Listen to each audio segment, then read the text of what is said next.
Alright y'all, welcome back to the video. You can see that we're pulling down the path. My truck is absolutely loaded down with deer feeders and corn and salt blocks. We're throwing out some stuff for the deer today. And I hope you guys can see it, but the fields have finally been cut. There's no more canola. What is left is just gonna kind of die off, which is such good news for us because I get to talk to the farmer now. We get to figure out where I can start putting some of my food plots, and even the turkeys are starting to enjoy having their fields back. When I was coming down the path today, here they come running across the fields. Only two of them, pretty sure they were toms too. And it's just a good feeling to see stuff like that, and just to keep in mind that we're trying to benefit it more and more, which is what we're doing today. So I try to break this down easy for y'all. We're gonna be putting out 2 feeders today in 2 different sections of this farm. I've been seeing a lot of different deer on different sides of it, so I got a feeling we got a couple groups out here. That's why I kind of want to split them up, and then toward deer season we might try to shorten them down to try to get them all in one spot. Talk about the feeders, we'll talk about what this is. I'll show you guys the corn, and guys, when I say my truck is literally slapped down loaded with nothing but salt blocks, mineral blocks. Every single piece of property is different. The deer are different, the animals are different, everything just does different things. So me not really knowing what is really going on out here, we're not really being able to have a deer season yet. That's why I kind of want to experiment. So guys, I got all different types of salt blocks like you just saw. I got all these different mineral blocks. I just want to see what the deer are like. I mean, we really won't know until we set them out. The one we're going to be throwing in these woods right here is going to have a little more than what I'm going to put on the other side of the farm, and I'll tell you guys why here in a second. But with that being said, let's go ahead and start unloading one of these feeders and get all of our stuff into the woods. We got to find a good location. Let's start setting her up. It's not how you want to start a video, guys, but just realize that I do not have my tripod, which is it's physically impossible to try to film something like this without having that, but we're gonna make the best of it. Just try to make it work. I'm gonna show you guys what I'm gonna rig up down here. We're walking up to the spot that I want to put my first feeder, and you guys can see I kind of have, I'm gonna explain to you what this is now because this is what we're gonna be using to film today. Me and my buddy built this up. It's nothing special, just scrap 2x4 and plywood. I drilled holes all in it so it'll drain out. Wood isn't the best thing, the guys isn't made to last forever, but I just wanted to have something that we can actually sit mostly all the salt blocks in and all the protein blocks, and kind of have it off the ground a little bit so we can get a good camera view of what's going on with the deer, what they're eating. I just figured it'd just be like it's a cool experiment I just wanted to throw up. So that's what that is, and that's what we're going to be using to film with us today. So let's go ahead and prop you all up. You can see me bringing everything into the woods, and then we'll get to putting some stuff together.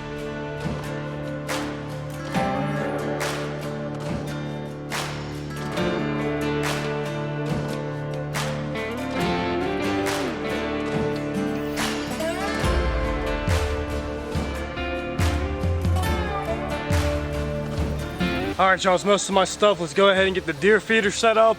Once that's up tall, I'll kind of explain to you guys what brand it is, why I purchased it. We'll get some corn in there, and then we'll focus on my tripod slash salt block holder.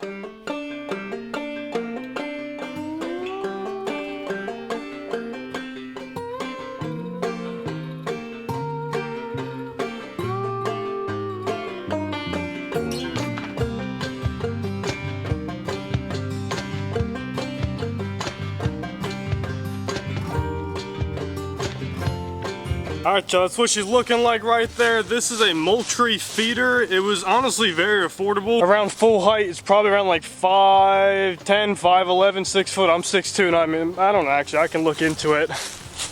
That's the height of her. I'm 6'2". There's a lot of better feeders out there, but the fact this is Moultrie, that's what all my cameras are. I like how the system works. It takes 4 AA batteries.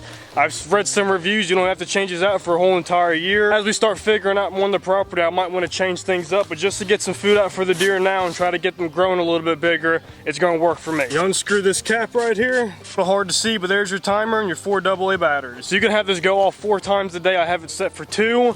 I have it at 7 o'clock in the morning for 7 seconds, and then I have it at around 7:30 p.m. for around 7 seconds. So that's the only 2 I'm going to be running, but it's pretty neat. It's very easy to use. The screen actually pops down. I didn't show you guys, but kind of don't have a tripod, so I'm trying to make this work here. I thought it was only going to be 3 bags, but honestly, it can hold up to around 200 pounds of corn. I have 3 bags in it right now, about 150, so it's pretty neat. It holds a lot for how small it is. But I am happy we're in the game, and she is set up. This is raggedy, y'all. I got my damn wallet sitting right there trying to help me film. I really apologize without the tripod. We were coyote hunting, just kind of forgot it in my buddy's truck. It was a late night, so let's go ahead and try to prop the camera up some way, somehow with the salt blocks. Film us setting up my little holder for my salt, and we'll go from there.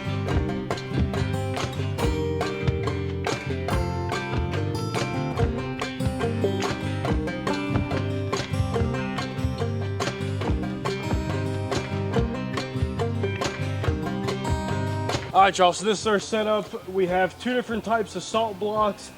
This right here is an Antler King. It's got 16% protein, 5% fat. This one is Big and J, and that's 23%. An apple flavored. I mean, I just want to give them something to choose from. I want to see what they have more interest in, and then from there we can decide what we want to feed these deer and see what they like the most. But it's looking good. I'm happy with it. But now let's go ahead and clean up our mess. It's up to the deer now to find this, which I'm pretty sure they will tonight. And we'll just kind of see what happens. All right, guys, we're jumping in the truck and heading to a whole different side of the property, a brand new location where I've been seeing a lot of deer activity. And I really do think that we're gonna have multiple groups out here. It's another spot that's high on the list where we're gonna be doing a lot of hunting this year, so why not throw a feeder up and kind of see what we got going on. Now, once again, still low on cameras. This side's not gonna have a camera for probably about a couple of days. Like I said, they're in the mail. As soon as it does come in, we're gonna get her set up. And guys, I'm really hoping to see we have some bucks over here. Apparently, one of the last guys that hunted this property, his stand is still up right here. He's gotta pull it down.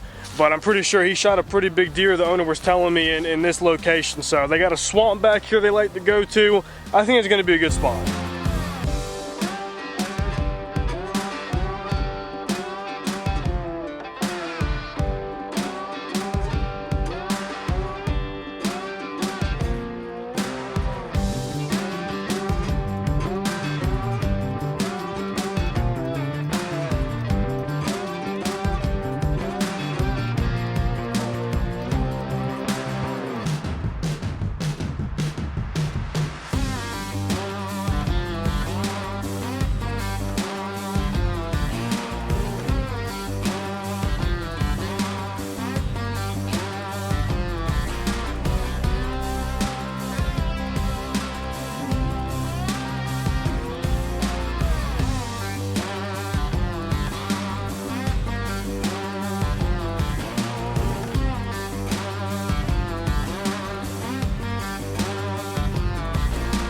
Give you guys a better idea, here's a gas line that runs all the way down the property. They planted clover on this gas line, so there's a lot of deer moving through here, a lot of turkeys, a lot of animals, just they're all doing it. So they're already using this deer trail, so I went ahead and just threw the feeder up right here, and I gave them a couple blocks. I'm gonna build something for these to sit on too. Pretty much the same with the ones I had over there. The only thing different is I have a big trophy block, and I actually put this one out too. I will get the name here in a second, but there's a lot of good stuff in this one. Here's the packaging if y'all are curious. A lot of copper, a lot of zinc, sodium, magnesium. There's some good stuff in here. So let's hope the deer like it. I'm gonna go ahead and get my time set on this one just like I did the other one, so they're synced.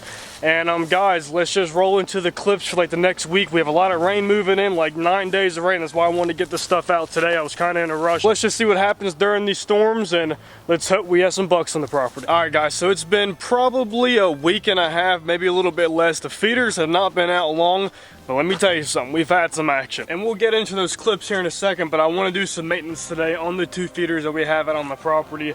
And one of them is trying to substitute now a type of protein pellet. I'm gonna show you guys what I got. I heard a lot about this company, and I got a buddy who actually might be coming down to kind of, you know, review the property with me. I might be doing a couple hunts up there with him. He highly recommended this, and this is what they use up where he's at. So why not? I'm gonna be up in Wisconsin for like a week and a half, so I'm just gonna try to mix this in with the corn, kind of get them used to it. If they like it, we'll see with the cameras. If not, we'll kind of switch it out with something else. This protein right here is really trying to focus on antler growth, hint the name. It's got 20 grams of protein, so it's a good pellet. I haven't used pellets a lot. I think I picked up a couple bags on accident when I was kind of doing some of my experiments when we were doing the shed videos when they were dropping their antlers. So we're just gonna give it a shot. This stuff is kind of high priced, but if the deer like it, I'm gonna keep on supplying it for them. So let's head down into the woods. We'll go ahead and throw this in the feeder. I'll show you guys what's been active at that site. Then we're gonna switch to a whole different side of the property, do the same thing over there, and show you guys what's really been going on out here.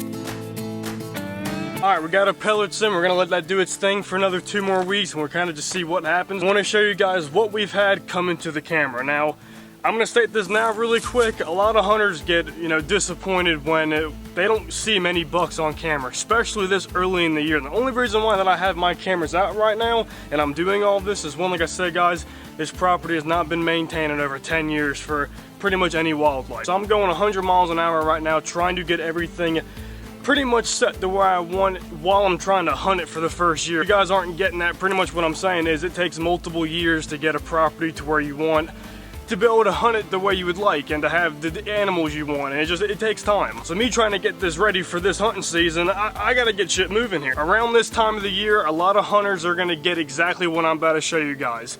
Pretty much does and fawns. A lot of people know that bucks and does really don't get along at this time. The only time they're going to be really interacting is when the rut happens and they're trying to do their business. Now you have a couple young bucks coming in and out, kind of grazing with the does, but it's really, you don't see it very often. Now you'll still get some bucks on camera, you just really got to know your property and know where they're bedding down, and you could throw up some cameras where they're trailing through. We call them pretty much deer highways. I even tried to do that with another camera, which you guys are going to see here in a second. I probably walked a good mile from this feeder you guys just saw me at, and you're going to be shocked of who found it the first day. These deer are moving, they're all doing their things, but just don't get let down, because when the weather starts to cool down, you're going to have those bucks moving in from different properties, and there's bucks out here right now that I just had not got on camera yet. So that's part of the game, you got to play it. Let's roll into what's living down there.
Guys, after seeing that, we did have one little buck come in. If you guys didn't get to see him, he's pretty small. It's gonna be a little cow horn, but he's got a big body on him. These woods right here are right now infested with does, big body does though, and you guys are gonna see my other feeder too. That's really good. If you got a lot of does, you're gonna have a lot of bucks coming in with them. But one of my main issues right now is, guys, did you see how many freaking raccoons we have on this property?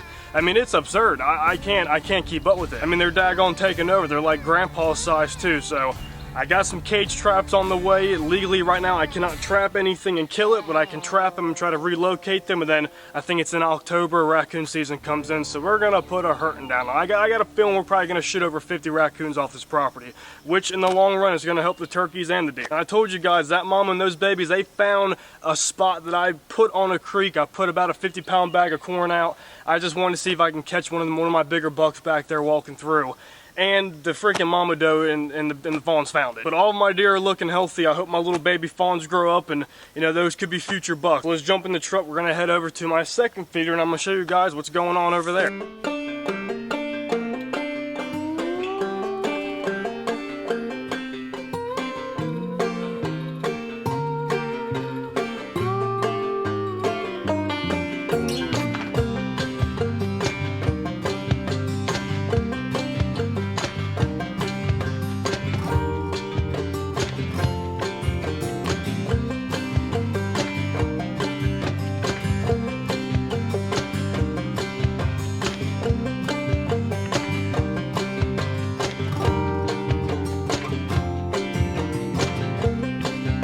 Talk about some mama does. I'm telling y'all, these are some big ones, dude. I'm glad I have a good healthy population of them. And we had a little buck in there. It's bigger than the buck that we had back here. Maybe he's probably about like 6 inches. He's probably just a little cow horn. Could be a little 4-point, really, who knows, 3-point. Whatever's not big by all means, but it's good to see that there is some little bucklings kind of roaming through the property too. And guys, I'm just excited at what we're gonna see when everything starts moving through here. Just gotta be patient. I'm very early, but that is to show you guys what is going on and to try to get this property where it needs to be as fast as we can. Y'all let me know if you want to come out here and get rid of some of these raccoons. Legal, it's not gonna be the most efficient, but we can at least get maybe, 8 to 10 a week out of here, and then we'll leave, the rest for hunting season, because I want to film that too. While you guys are watching this, I'm in Wisconsin making some fishing content for y'all, so as soon as we get back, you guys will be seeing those and more management on the property. I really appreciate you guys watching. Until next time, Witten Bass TV.